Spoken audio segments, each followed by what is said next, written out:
Why, hello everybody. Last video we talked about turkey hunting, and this video we're talking about turkey hunting because you know what? Turkey hunting's coming up. Seems logical to me. No, for real though, we talked about scouting and kind of the way that I like to do things, as far as hunting and preseason prep and all that stuff. But one thing I didn't talk about is I talked about how I really like to use diaphragm calls, and they're really hard.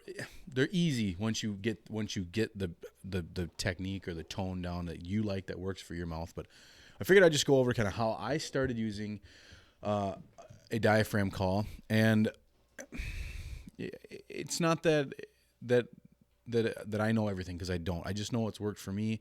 But one thing I want to talk about first is the build of these calls, because they're double reed. This is a double reed call. I build all my own turkey calls, but you don't have to. You can go and any like Shields or Runnings or wherever will sell you. I mean, you can get a call for like $10, $20. But the key to these calls is making sure that you're practicing, because they're not, like I said, everybody's mouth is built different. So I can tell you what works for me, but I can also walk you through what I had to do to figure out what worked for me. And I think that's where the value is going to come in, where you can try things that really help how to position the call, how to position your mouth and your lips, and the amount of air that you're pushing between your tongue and the reed. But first, I want to start off with the build of the call. So looking at the build of this call, you look at one side has got the yellow reed and the other side has the black reed. You'll notice that the black reed is shorter. The shorter reed on a double reed or triple reed call goes against your tongue. The longer side, the yellow side, goes against the top of your mouth. Your tongue is going to push right here. The tip of your tongue, I like to use the tip of my tongue for just regular calling, pushes into those reeds just right where my finger is.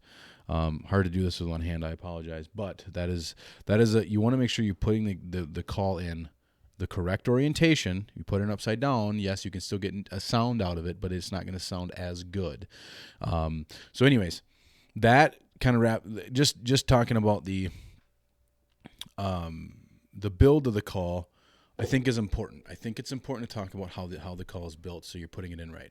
So now, what I like to do is you want to position where it best fits you. If you want it on the tip of your tongue, in the middle of your tongue, where you want to put pressure against this reed, because you're forcing air between your tongue and the reed.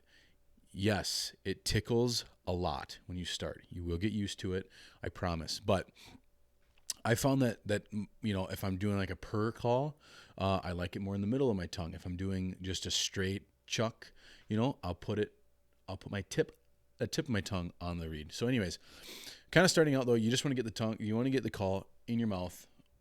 So you put the call in the right orientation and push your tongue up against the reed and push it up to the top of your mouth. Make sure that you wet the call. It's kind of hard to talk with them in your mouth, so I apologize, but once you get in there, you're going to get, like I said, you get your tongue against the reed. You're going to give it like a hoo. Now, a lot of guys, especially if you duck call or really if you goose call, you bring a lot of that air from your diaphragm, and it's almost too much air. I found for me, it's too much air for me. I like to bring air, not really necessarily straight from my diaphragm, but it's more of like a, and it's not. You don't need to push a lot of air to make a lot of noise on these calls.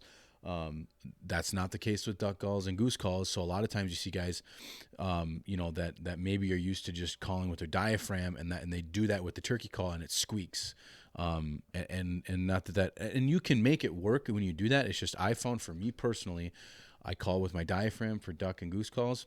I don't for turkey calls. That's what works for me. I'm not saying that I know everything. It's just, I'm not the end all be all. Like I've said, I'll tell you that 100 times. I'm not the end all be all, but I know what works for me, and I know what helps me kill turkeys. So if it can help you, great. And if it saves you 4 hours of dinking around with how much air to push through, perfect. So try it both ways. See what works best for you. Like I said, we're not all built the same. Anyways, so you're gonna get the call up against the top of your mouth, and you're gonna put like, and it's gonna tickle, but it should sound something like this.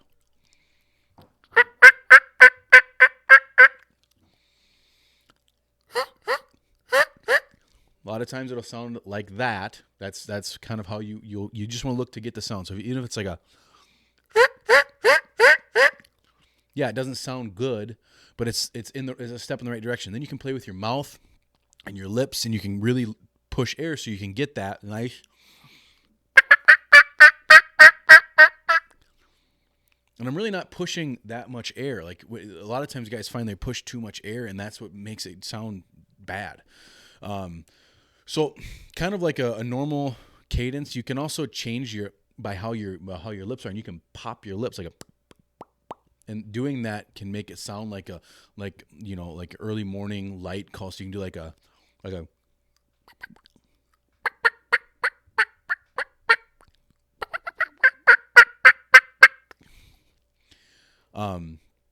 and that works too. I like doing that early morning, just nice and light calling, and just those solid check pop pop pop pop pop pop.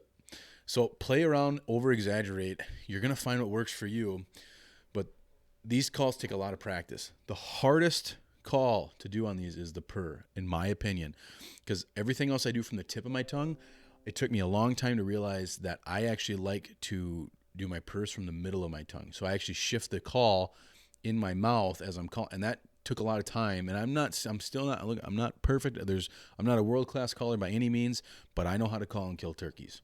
So take that information for what you will. But here's how, if I were to do like a purr cadence, I'd be like, and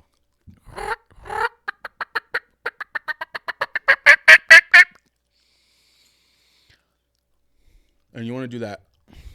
If you want to get that purr pop, purr pop, purr pop, it's really hard. That's really hard to do, and it's definitely doable. You just have to practice, and it's frustrating because you're gonna sit there in your call and sound like this. That's how you're gonna sound, but that's the right. You get that vibration between your tongue. That you're rolling your tongue for the purr. And you get that against the reed, and then you start to get that sound.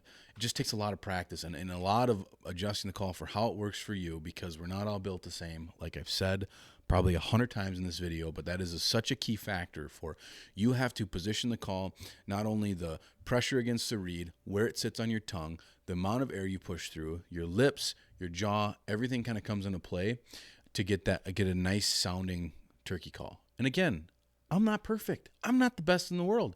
I just know what works for me. That's all. So, again,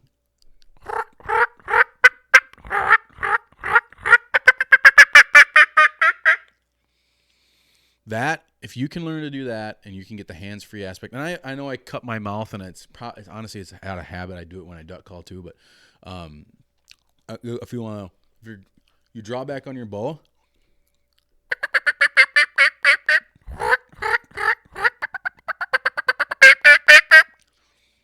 that's why I like diaphragm calls. Keep working at it. You will learn how to call turkeys in. Not saying you're going to be a world-class caller. God knows I'm not. But you can learn to get turkeys in, get them killed, get them on the ground. I got a Night and Hail case for this. It's my call. I made it. It's not Night and Hail. Night and Hail makes great calls. But I like their case. It's like a tin. Throw it in your truck. Anytime you're driving around, you want to piss off your wife, you want to piss off your girlfriend, bring her with you, or do it in the house. But first, good information. And I want to hear from you guys. If there's something that you guys do that works for you. I hunt in Minnesota. Not that really matters. I mean, I think you can I've killed turkeys in Texas. But I live in Minnesota, and I've just, over the years of hunting, that's what I found has worked for me. So if there's something that works for you, I'm all game for trying new stuff. I think we've all been in a scenario, especially if you hunt turkeys, where you think you got a tom coming in, and all of a sudden you hear him getting further and further away, and you're like, what did I do wrong? And a lot of times maybe you didn't do anything wrong. It's nice to know what do other guys do. Do you introduce a gobble? Do what? I personally don't introduce a gobble. Maybe I should. I don't know. So I want to hear from you guys. If you like this video, please like and subscribe. Let me know what other content you guys want to see as it comes to turkey hunting. Like I said in the last video, we are building the duck motor. I have everything.